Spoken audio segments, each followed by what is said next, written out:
Just saying, maybe someone gave you that for a reason. I've noticed that camp supplies don't generally... Listen, I wanted to talk to you about Juliana. I know you're not asking my opinion, but for what it's worth, I appreciate you understanding her situation.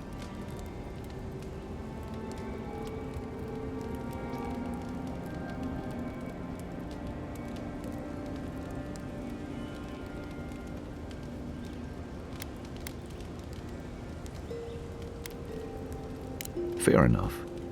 Still, I'm glad you were able to recognize the greater evil. Out here, you've got to live and let live. Principles are one thing, but you can't let them get in the way of basic decency. I wish more of your countrymen took that view. Rebellion's more like our natural state of being in the living lands. People on the island don't much like being told what to do. In fact, many come here specifically for that reason.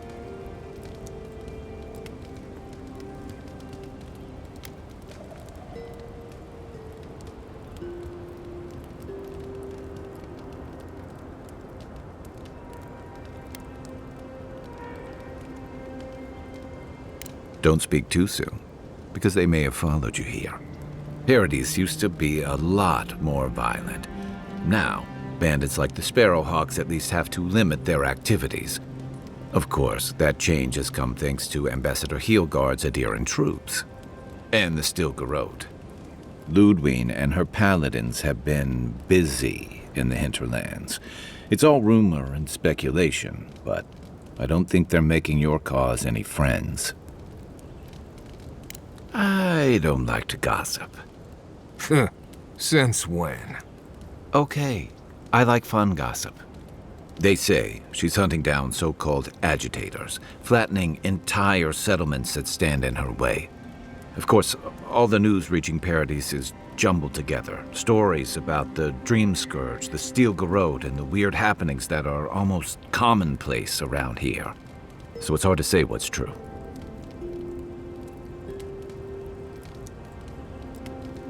If they're here under your banner, people will see their actions as representing you.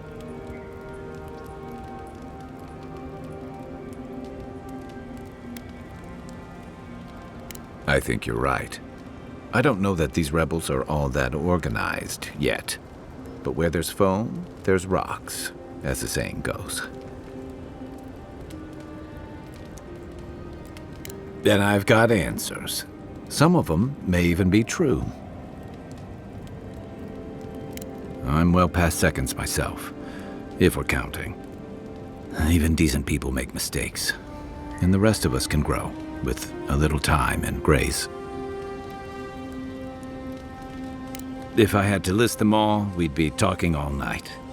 Anyway, if this place can't give us misfits and screw-ups a second chance, what hope do we have? What gave it away? My finely pointed teeth? Or the striking blue of my scales?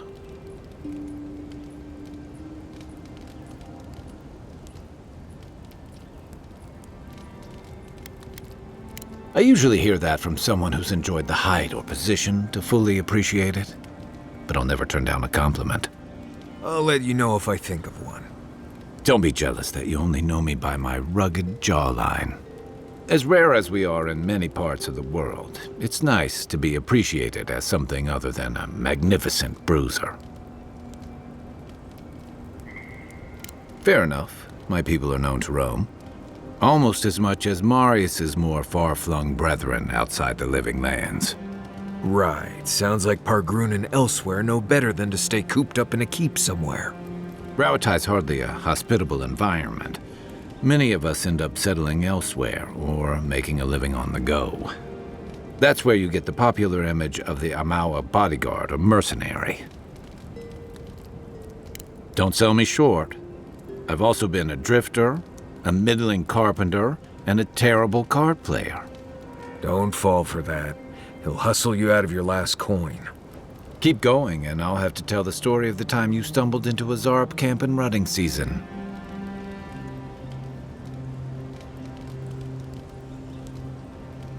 Then you must have come during our sunny season. Lashed by storms and battered by waves. We call it the rough country, and old trenchers say it's made us who we are. We do a lot of digging for irrigation, drainage, warfare, the occasional village tournament. Anyone from Rauatai has spent enough time in some kind of hole in the ground to be on a first-name basis with the worms. So, trenchers. Those of us who leave are scramble roots, hardy weeds that can survive just about anywhere. You'd fit right in with the Ranganui's inner circle.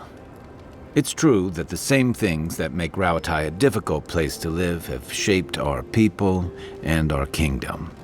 Our coral masons have built living harbors and fortifications along the coast to protect our ships and shelter our cities.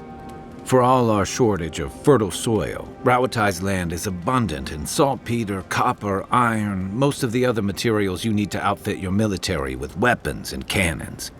We value struggling and striving together. It helped us survive and build one of the most powerful navies in Eora.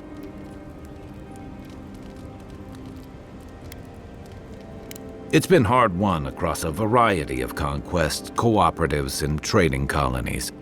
Some of the traditionalists worry that prosperity is making us as complacent and soft-handed as our rivals. Same as traditionalists everywhere. Me, I prefer the simplicity of the living lands. Kill the thing that's trying to kill you, and hope it has some edible meat on it.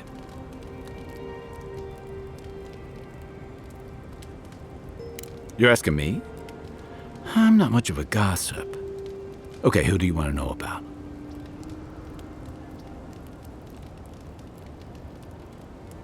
Long enough that he's got a good roster of stories about my blunders in the wilds, which he'll remind us of constantly. He's got a soft heart under that gruff exterior. He feels things more deeply than he lets on, so if he burns the stew one evening, maybe don't mention it. That's just how he shows affection. He's deeply loyal to people once he gets to know them, and he likes companionship more than he lets on. He just has a funny way of showing it. I think he left Galawain's tusks suddenly, and under unfortunate circumstances. He's never spoken directly about it, but that's what I put together, and it explains a lot. Losing home, losing the people who gave you a sense of yourself, it leaves a mark. But don't tell him I told you that. Seriously. Give him time, and don't rush the process. Think of him like a skittish little cub. He just needs to get used to you, but he'll come around once he does. Definitely don't tell him I said that. Okay, but only if you let me turn that question around once I've answered you. I think you've been trusted with a nearly impossible task. When we first met, I thought that was because you made some powerful enemies back home. But as I've gotten to know you, I think that if anyone can stop the Dream Scourge, it's you. What's more, you've got your head and your heart in the right place. You haven't let your duties or loyalties get in the way of being decent and reasonable. At the end of the day, I'm proud to fight alongside you. And there you have it. Your turn now.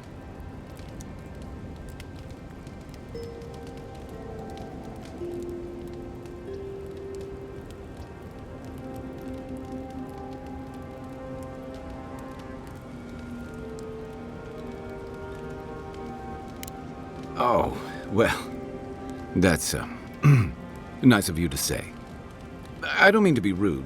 That's just more praise than I've probably earned. Enough about me, right? Sure. Holler if you need anything else.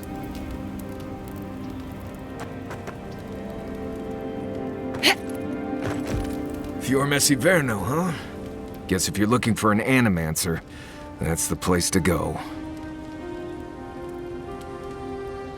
No, none more than usual. Both settlements are survivors. They just use different methods. Don't spend much time worrying about animancy myself. Never really needed it.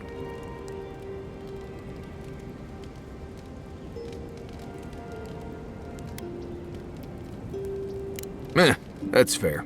Got nothing against him, really. Anyone who can survive and thrive in Emerald Stair has earned some respect. I've led a few people there from Paradise or Thirdborn, and I've almost lost someone on every trip. Someone slipping? I said, almost.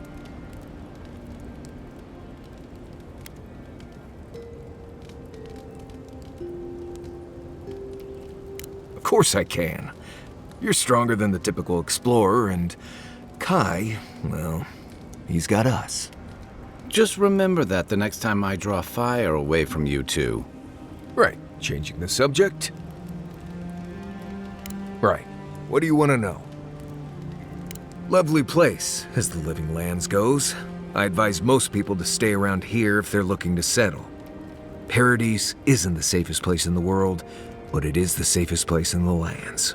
Walls and guards go a long way out here. Other than that, you've got bits of forest, grasslands, some caves, cliffs, and all sorts of things to get you into trouble. This is the easiest place to survive in the Living Lands. Enjoy it while it lasts.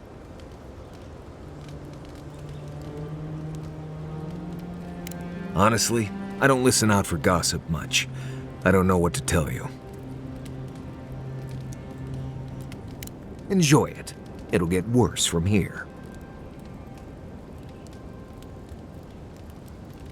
Word is the hunting in the Strangleroot has been a lot better since someone cleared out the diseased bear that lived out there.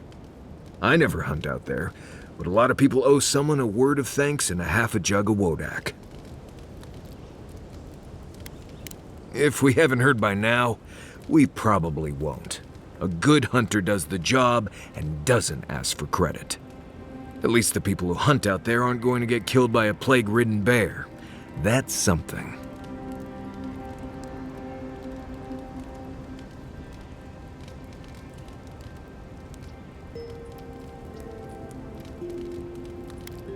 Let's see. Normally you look for some shelter first. Cut down a few small trees, gather moss to keep the wind out. Nothing too elaborate. With so little tree cover, you want to keep moving. The reeds near the coast make great fibers for rope, so you can lash branches together and make a decent roof. Of course, we're always moving, so we just make a quick camp and carry on. So you don't have to worry about all that.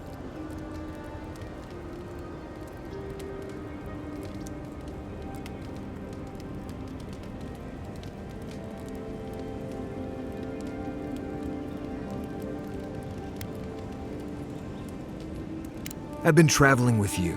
What could I have heard? Right. Good talk.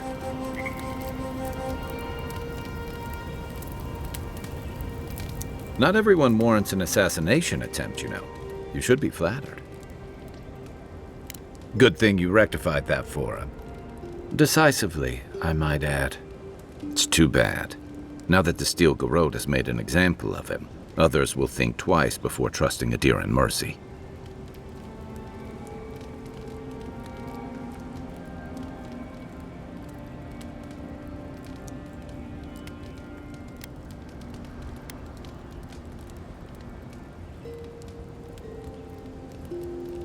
Your people have been trying to bring justice to the frontier since the first Aedyran bureaucrat made landfall. To Ambassador Hilgard's credit, this is about the tamest Paradise has ever been. In days past, your murder would have barely made the town crier's announcements. Now, open bloodshed is relatively rare, in most corners of the city anyway.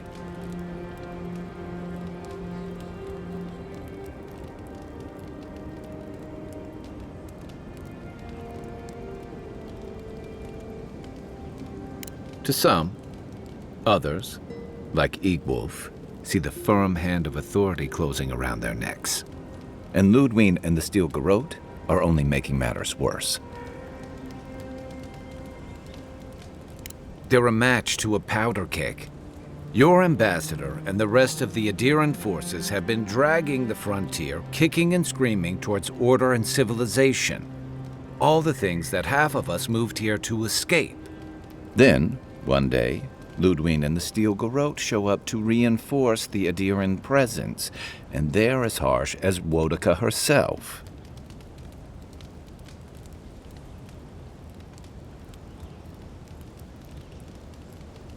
Strict is one thing, fanatical's another. The Rawatayan Navy's known for harsh punishment. When I served, we watched a gunner hold a red-hot cannonball while she sang our empire's anthem. All for trading some of our supplies on the side, mind you.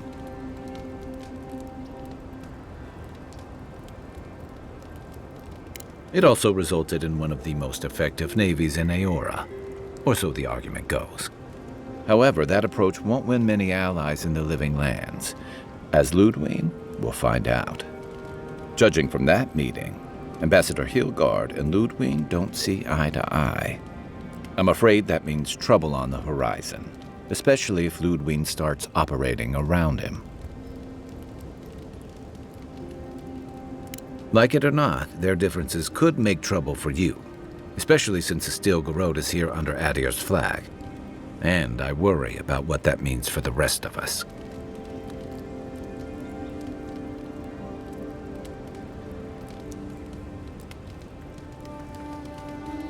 Just thinking about Claviger Aemon. I let him down. I've let a few people down over the years. But I did promise someone once that I'd do my part to look after all of us riffraff who've made a home here. My best chance of doing that is helping you investigate this plague and keep a lid on tensions. And, hopefully, fend off any future assassination attempts.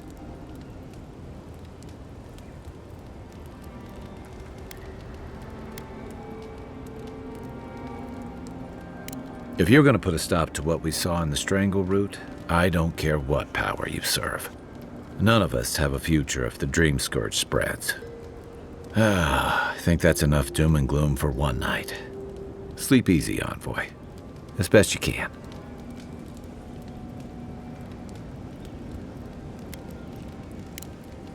I'll be here if you need me.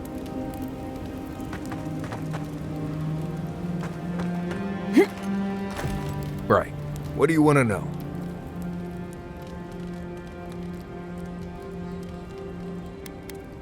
Let's see. Honestly, not much out here you need to worry about. Bears, Zarups, spiders, bandits. You want to make your camp look larger and scarier than it is. Keep a fire going, make a lot of noise, hide most of your food. Bears, spiders, and Zarups usually won't attack if they don't think it's worth the trouble. Act like you're tougher than they are. Now, bandits, that's something else. I'd rather run into a bear than one of them any day. I've been traveling with you. What could I have heard?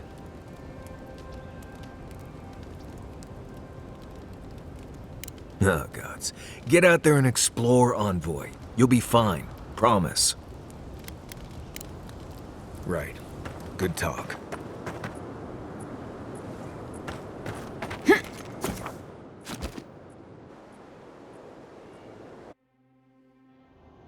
Haze, mirrors, we have touched something like your dreams before.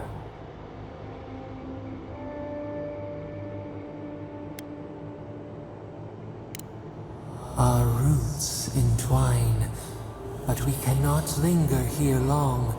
We must know. A life for a life. A killer's blood billows in the drain, dead like the bear. We do not understand. Was this a mercy too?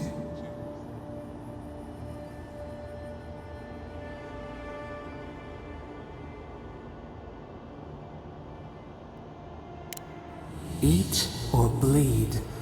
Rule of the wild. We know these shapes. Still.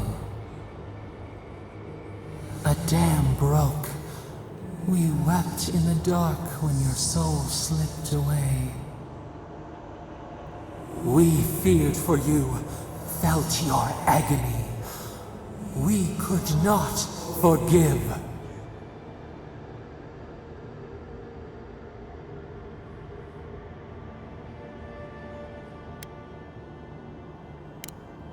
We bide our time.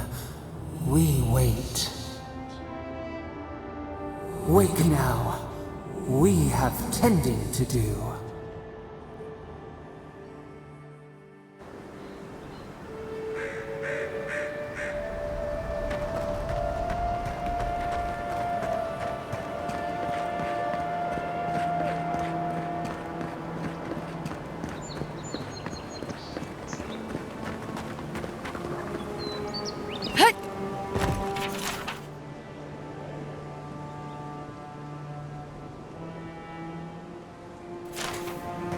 Poor guy. Didn't even stand a chance. Looks like there's a note.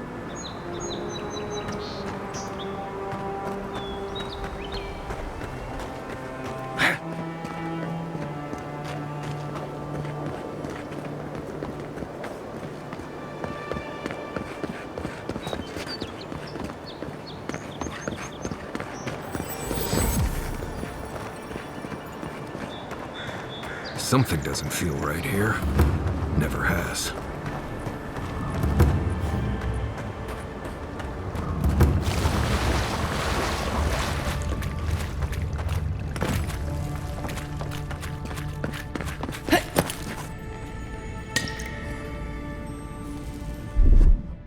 Stand back.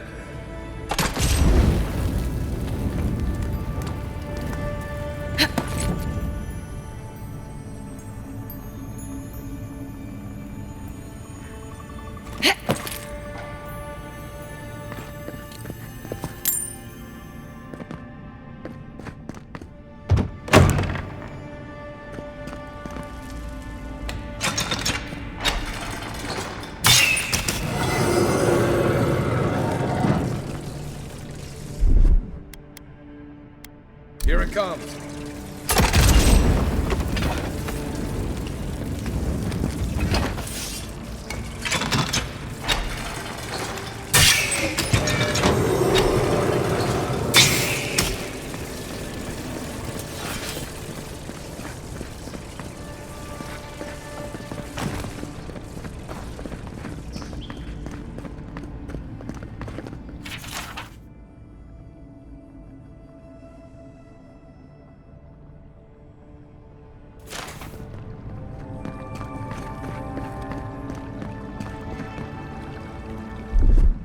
Aye, aye.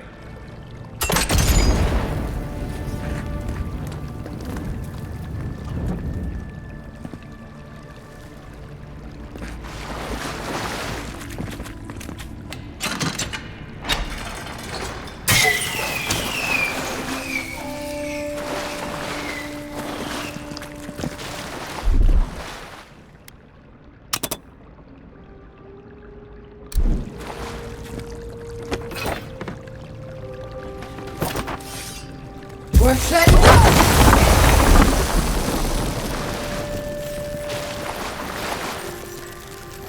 We're set! Run!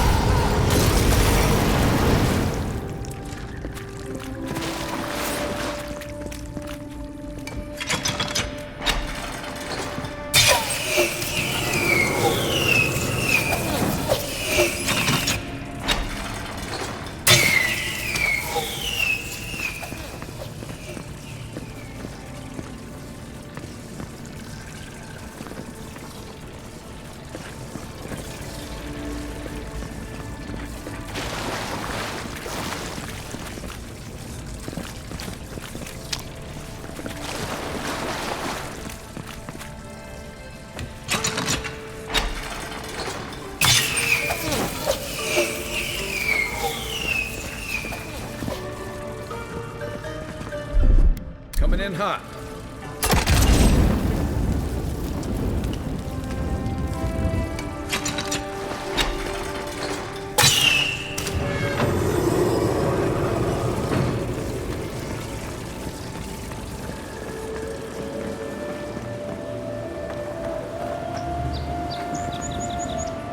Something happened here. Birth.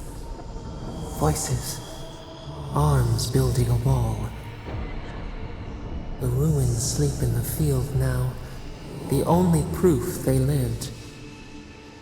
How do we leave our mark upon the river of memory?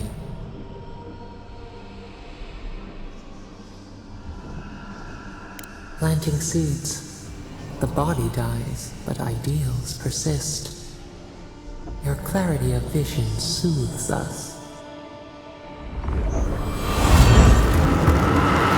Just like the Stranglehold. Envoy, you gotta tell me your secret. The Envoy blacked out for a moment, and now the Aedyr has flowers on it. Does that about sum it up?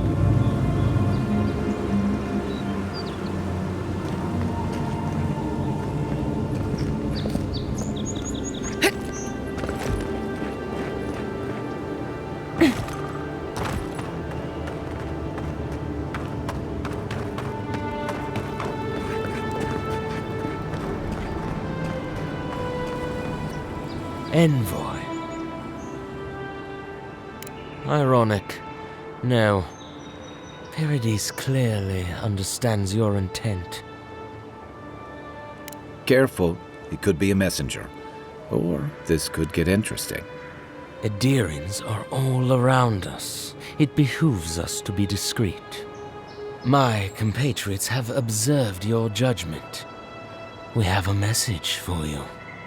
We do not give second warnings. Consider this one carefully.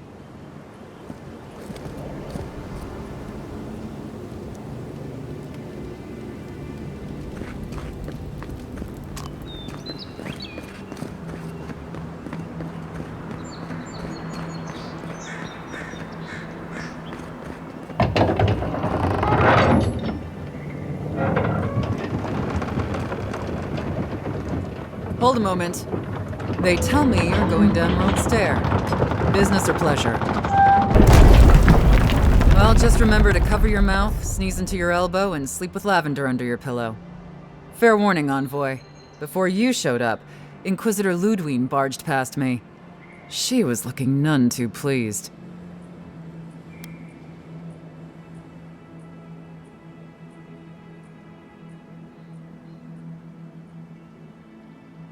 That'd be my guess as well, though it could be anything.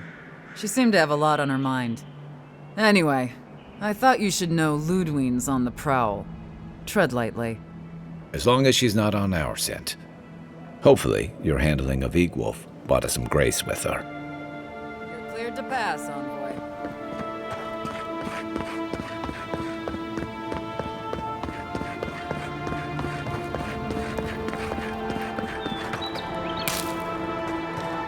Leave her station up here, so far from the city. Piss off the captain or something?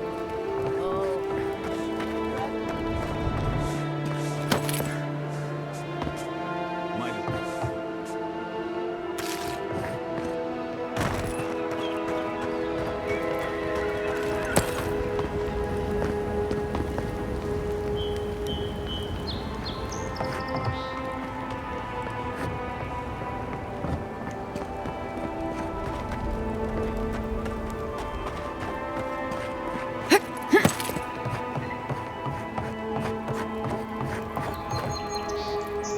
Hail, friend. Always nice to see a fellow traveler out here.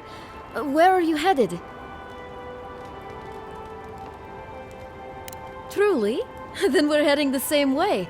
Though Emerald Stair is not my ultimate goal. One of my ancestors apparently grew up in Solace Keep, deep in the Living Lands. I hope to find this place.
The Living Lands isn't friendly to new arrivals.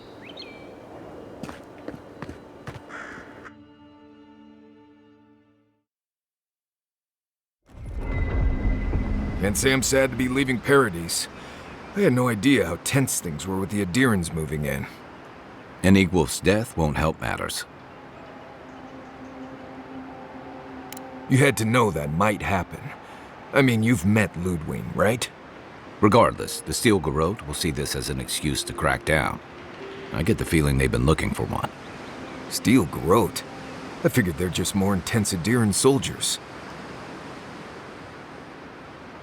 They're certainly making their presence known. Can't say they're making any friends, though.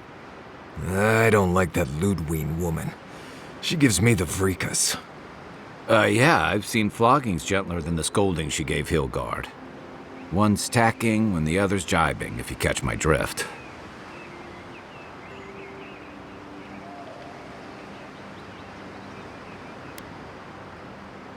And that's gonna mean trouble for everyone around them before long. Then it's a good thing we're getting out of the city. Yeah. Much as Liviana misses our company, I wouldn't count on your mysterious friend reviving you a second time. Are you listening to that friend when you go all blank-eyed from time to time? Does your special friend talk to you? I mean, I had an imaginary friend when I was little, but they never brought me back from the dead. He means that with all due professional respect, of course. How do you know this friend doesn't mean us any harm?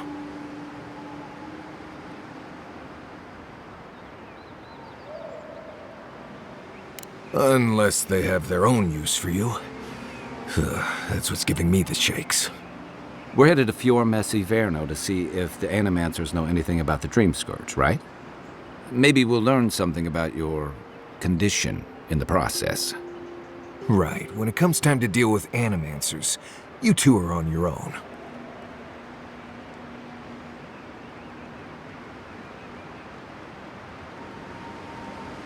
Most fun things are.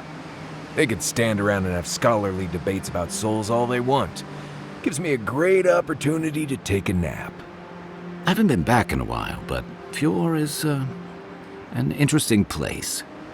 It was founded about 50 years ago by a disgraced Valian duke and a handful of Animancers who'd soured on politics in the republics.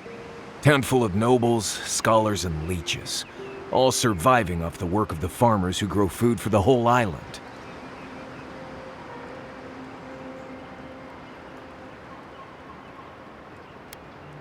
They're an eccentric bunch. You'll see. It turns out that academics are as ungovernable as the rest of us rabble. They don't understand what they're messing with. They can't tame the wilds with machinery. They've held it at bay until recently. Their ingenuity, or madness, or heresy, take your pick, has fed a lot of people in the Living Lands. But, rumor has it, some unnatural blight is destroying their crops.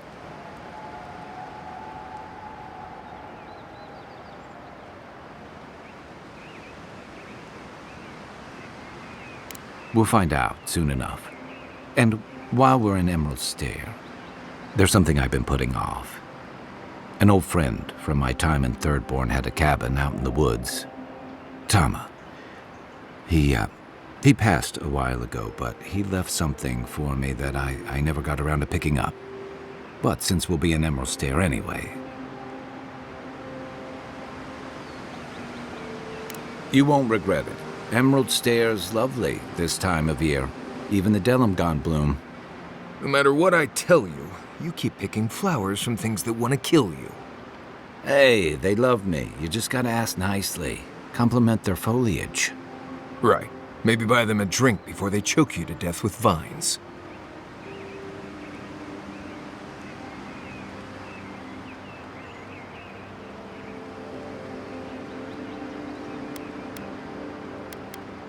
Well, you came to the right place. You and I have quite the adventure ahead of us, Envoy. I have, things to do back in Paradise. It keeps me plenty busy. Come to think of it, I haven't been to Emerald Stair in a while, and the Envoy's never been. Know any good guides we could hire? None that could help the two of you. You need the best guide in the lands to keep you from getting yourselves killed.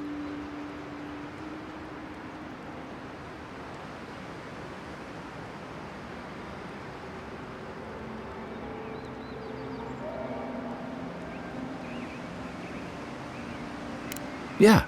Who else is going to show us which mushrooms we can eat and which ones want to eat us? Now that you mention it, you're gonna need my help if you're traveling through the lands with this Nimdoot. I have 2 rules. No campfire songs and no hugs. That last one's non-negotiable. I hear wiggle room on the singing. If we're done being ridiculous, we should get some rest. We'll be in Emerald Stair tomorrow. Good to have you with us, Marius. Right. Go to bed before you violate the hugging rule.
That's 3. It's definitely getting fired up now.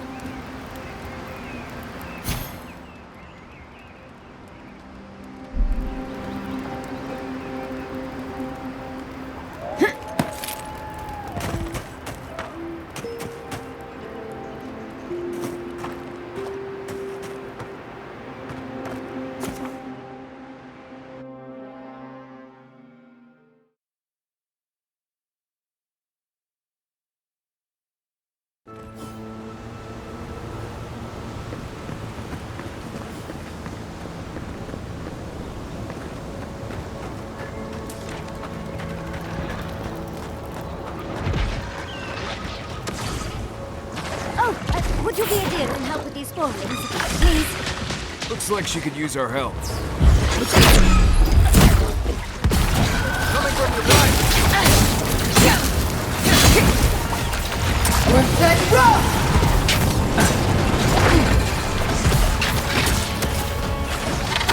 Armor is Beyond safe! for you!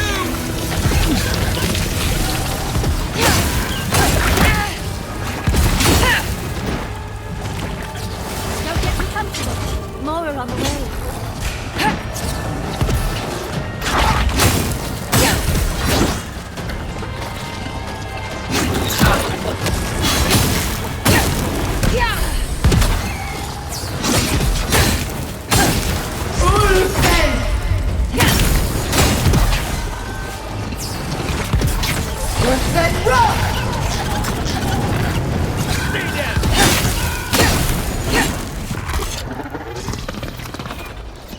Fantastic. People. I was about to lose my wits. A mind's question. The dust of the Akita in her hair. She knocks. We would answer. You wouldn't happen to have a ladder on hand, would you?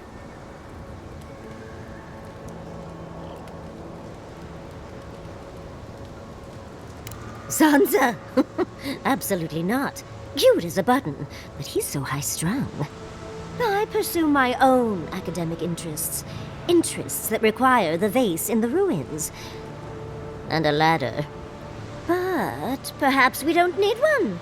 You're tall, striking, and well-toned.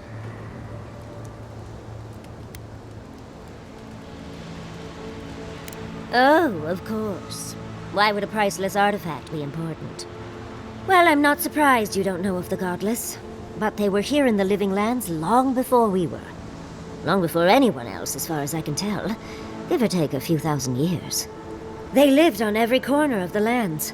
You must have passed a few of their ruins on the way here. The big ones, with spires that look more than a little phallic. A lot of their structures were embedded in the ground. They lived in harmony with the land. I mean, as much as you can live in harmony with a land actively trying to kill you. Maybe it was nicer back then. 30 years of research, and as far as I can tell, they just upped and disappeared one day. Fascinating, right? Well, what's important is that the vase is within my grasp, now that I've a tall, dark, and beautiful stranger to help.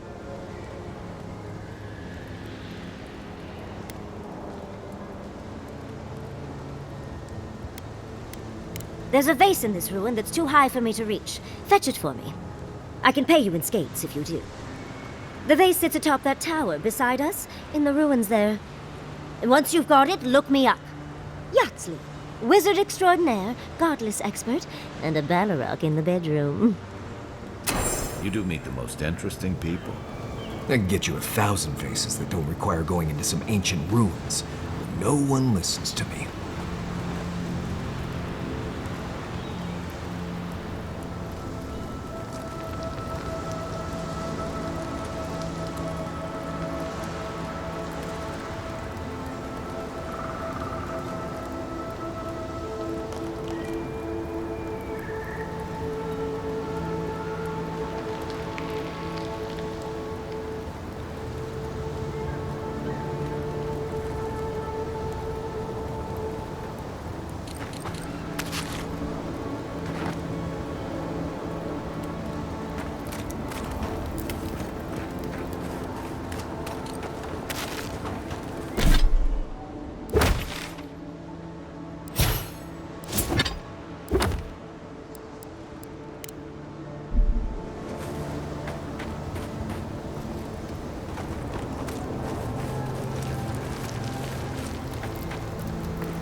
You are aware I can see you digging through my things, aren't you?